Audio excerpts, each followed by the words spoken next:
So guys finally financial year 26 के quarter one में जितना भी ट्रेड किया गया है वारी एनर्जीज की तरफ से, स्पेशली एक्सपोर्ट की अगर हम बात करें यूएसए में, क्या उस 25% टैरिफ पर आपको नेगोशिएशंस बनते देखने को मिलेंगे? क्योंकि क्वार्टर वन के अंदर जो भी इनकम जनरेट हुई होगी उस पर तो आपको ज्यादा नेगोशिएशंस नहीं दिखेंगे, मतलब वो पुराने सेंटिमेंट्स की तरह ही चलेंगे। लेकिन आने वाले क्वार्टर्स के अंदर क्या नेगोशिएशंस हो सकती है, इस पर एक बड़ा सवाल है।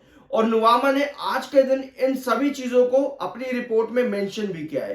क्या है रिपोर्ट, अभी उसको देखेंगे। लेकिन एक पॉइंट और यहां पर सुनो, 3500% के आसपास का टैरिफ इंपोज किया था यूएसए ने साउथ ईस्ट एशियन कंट्रीज के ऊपर। किस लिए? रिन्यूएबल सेक्टर में, एनर्जी सेक्टर के अंदर, सोलर पैनल्स के ऊपर। भैया ये बड़ी अपडेट थी, आज से लगभग 4 महीने पहले कुछ ये अपडेट आई थी, 3500% का टैरिफ। उसके बाद आपको वारी कंपनीज और प्रीमियम एनर्जीज में अच्छी खासी रिकवरी दिखी थी, ब्रेकआउट्स दिखे थे। लेकिन अब की कंडीशन क्या है? क्वार्टर वन के नंबर्स के बाद में आने वाले क्वार्टर्स जो रहेंगे, अकॉर्डिंग टू नुवामा, क्या है कि टेल विंड पॉलिसी चेंज यहां पर हो सकती है। वारी एनर्जीज अकॉर्डिंग टू नुवामा एक टॉप पिक हो सकता है। लेकिन ये अकॉर्डिंग टू नुवामा है। जब भी आप मार्केट एक्सपर्ट्स के इस तरह की आर्टिकल्स या कुछ भी रीड करते हो कहीं पे भी, हमेशा मार्केट सेंटिमेंट्स को अपने दिमाग में रख करके चला करो, ठीक है। अगर आप चाहो तो यहां पर पूरे इन पैराग्राफ्स को रीड कर सकते हो। प्रीमियम एनर्जीज और वारी एनर्जीज के बारे में इन्होंने चीजें बताई हैं कि किस तरह से फ्यूचर आउटलुक और ग्रोथ इनका अच्छा हो सकता है और क्या क्या चीजें आपके यहां पर हैं, इसको भी आप चाहो तो रीड कर सकते हो। Brokerage Bar Energies integration both backward and forward will help mitigate earnings concentration financial year 26 quarter 4 और जो कमिंग क्वार्टर 1 था अभी आपका रिसेंटली, वहां पर भी जो जो आपका प्रोजेक्शन हुआ है, जिस जिस सेगमेंट में जिस जिस प्रोडक्ट के अंदर उसके अंदर क्या नेगोशिएशंस है और आने वाले क्वार्टर्स में आपको क्या नेगोशिएशंस देखने को मिल सकते हैं, सब चीजें नुवामा ने प्रीमियम एनर्जीज और साथ में वारी एनर्जीज के बारे में बताया है। वारी एनर्जीज में इन्होंने बाइंग की रेटिंग दी है। लेकिन फिर मैं आपको बता दूं कि ये नुवामा का ओपिनियन है, मार्केट एक्सपर्ट्स का ओपिनियन है। आपका ओपिनियन हमेशा मार्केट के सेंटिमेंट्स और चार्ट्स के ऊपर होना चाहिए, ये सबसे जरूरी चीज। अगर आप चाहो तो इस वाले पैराग्राफ को रीड कर सकते हो, ये पैराग्राफ ज्यादा इंपॉर्टेंट है इस पूरे आर्टिकल के अंदर। तो अब आते हैं इसके नंबर्स पर। वारी एनर्जीज काम किस तरह से कर रहा है, समझने की जरूरत यह है। कभी भी हम किसी भी कंपनी में लॉन्ग टर्म के लिए जाना चाहें तो आपको देखना होता है कि उस कंपनी का बिजनेस कैसे चल रहा है। तो धीरे धीरे करके हम आगे बढ़ेंगे। सेल्स की शुरुआत करते हैं सबसे पहले 3328 जून 2023 में कंपनी ने सितंबर 2023 में बेंचमार्क क्रिएट करा, अच्छी बात है। आगे चलते हैं तो भैया आगे कंपनी दिसंबर में वीक आई, मार्च में थोड़ा कंपनी ने फिर से वापस इंप्रूव किया, जून में फिर कंपनी ने इंप्रूव किया, सितंबर में फिर कंपनी ने इंप्रूव किया और दिसंबर में कंपनी ने क्या किया?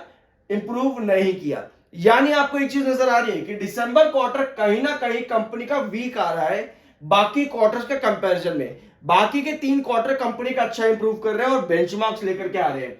और जून 2025 में भी अगर आप देखोगे यहां पर भी कंपनी ने बेंचमार्क क्रिएट करा, यानी सितंबर से भी हम उम्मीद कर सकते हैं कंपनी एक बेंचमार्क लेकर के आएगी। यानी कि एक ही क्वार्टर कंपनी का वीक आ रहा है जो कि दिसंबर। अब कोई भी कंपनी आपको इस तरह के बेंचमार्क्स देती है और प्रॉफिट्स पर भी बेंचमार्क्स देती है, इसका मतलब यह कि कहीं ना कहीं कंपनी हर फाइनेंशियल ईयर के अंदर भी इंप्रूव कर रही होगी। दिसंबर क्वार्टर ही है कंपनी का जो वीक देखने को मिलता है, 376 करोड़ के कंपनी के प्रॉफिट्स, सिर्फ यही क्वार्टर कंपनी का वीक आ रहा है। अब अगर आप फाइनेंशियल ईयर पर भी देखोगे तो यहां पे आपको कंपनी बहुत स्ट्रांग नजर आएगी। कंपनी फाइनेंशियल ईयर 21 के अंदर 1953 यही सेल्स थी और भैया फाइनेंशियल ईयर 25 में 14444। प्रॉफिटेबिलिटी देखोगे तो भैया प्रॉफिटेबिलिटी पे भी कंपनी 48 करोड़ के प्रॉफिट से 1928 करोड़। तो भैया कंपनी ने ऑलमोस्ट हर क्वार्टर में दिसंबर को छोड़ करके बेंचमार्क्स दिए हैं और हर फाइनेंशियल ईयर्स के अंदर भी कंपनी बेंचमार्क्स पर काम कर रही है। लॉन्ग टर्म के लिए ये सेंटिमेंट सबसे ज्यादा जरूरी रहता है। इसके अलावा कंपनी किस तरह से आगे प्रोग्रेस करती है वो अदर चीजें होती है। इसके अलावा अगर आप प्रमोटर होल्डिंग देखोगे 64.31, एफआईज अपनी होल्डिंग इंक्रीज कर रहे हैं, डीआईज अपनी होल्डिंग इंक्रीज कर रहे हैं। पब्लिक के पास अच्छी खासी क्वांटिटी है, लेकिन अगर एफआईज और डीआईज इसी तरह से ऐड करते रहेंगे तो पब्लिक का जो माल है वो कहीं ना कहीं यहां से निकल के डाइवर्ट होगा एफआईज और डीआईज के अंदर, जो कि फर्दर पुश देता है। क्योंकि एफआईज, डीआईज और प्रमोटर ग्रुप कहीं ना कहीं लार्ज एंटिटी माने जाते हैं इक्विटी मार्केट्स के अंदर। तो ये एक अच्छे साइन हो जाएंगे। अगर एफआईज और डीआईज अपनी होल्डिंग बढ़ाते हैं तो आपको स्टॉक और कंपनी में भी और जान देखने को मिलती रहेगी। इस तरह की पोजीशन पॉसिबल है। आज के दिन एक अच्छा मोमेंटम रहा है वारी एनर्जीज के अंदर। रीजन, अगर आप वॉल्यूम डिलीवरी के हमारे पास यस अवेलेबल है यहाँ पे, ठीक है। तो कल के दिन के अंदर आपका वॉल्यूम 21 लाख था, जो कि वीकली और मंथली बेसिस पर कम था, लेकिन डिलीवरी ज्यादा थी 41%। एक बहुत प्यारी चीज मैं आपको ऑलमोस्ट हर वीडियो में बताता हूं, सिखाता हूं, या मैं आप लोगों से कई चीजें सीखता भी हूं। लेकिन वॉल्यूम डिलीवरी अगर आपको इस तरह की पोजीशन नजर आ रही है तो हाई पॉसिबिलिटी रहती है कि स्टॉक अपने बेसिस पर अच्छा काम करके दे, अच्छी रिकवरी करके दे। तो कल के सेशन में आपके पास लो वॉल्यूम था, डिलीवरी 41 थी, जो कि वीकली बेसिस और मंथली बेसिस पर हाई है। वीकली बेसिस पर आपकी डिलीवरी कल 6% ज्यादा थी, मंथली बेसिस पर आपकी डिलीवरी कल 13% ज्यादा थी। तो भैया ये एक बहुत इंपॉर्टेंट सेंटीमेंट रहता है लो वॉल्यूम और हाई डिलीवरी का। यहां पे अच्छी रिकवरी दिखती है कमिंग सेशंस के अंदर। अगर आपको इस तरह की चीजें नजर आए तो यस, आपको देखने की और समझने की बहुत जरूरत रहती है। सेल क्वांटिटी 3,35,000 की है, बाय क्वांटिटी 1,10,000 की, यानी कि लगभग 1:3 का रेशियो, एक बार पर लगभग 3 के आसपास के सेलर आपको देखने को मिल रहे हैं। ये अभी तक की कहानी है। मिड डे में 38.51% की डिलीवरी अभी मिड डे में बनी हुई है।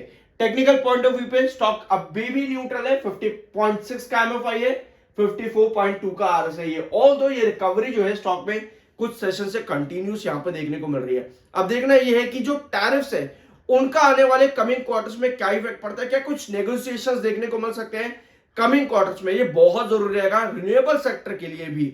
आई होप कि वीडियो आपको पसंद आएगा। बाय सेल की कोई रिकमेंडेशन नहीं है। मिलता है अगले वीडियो में।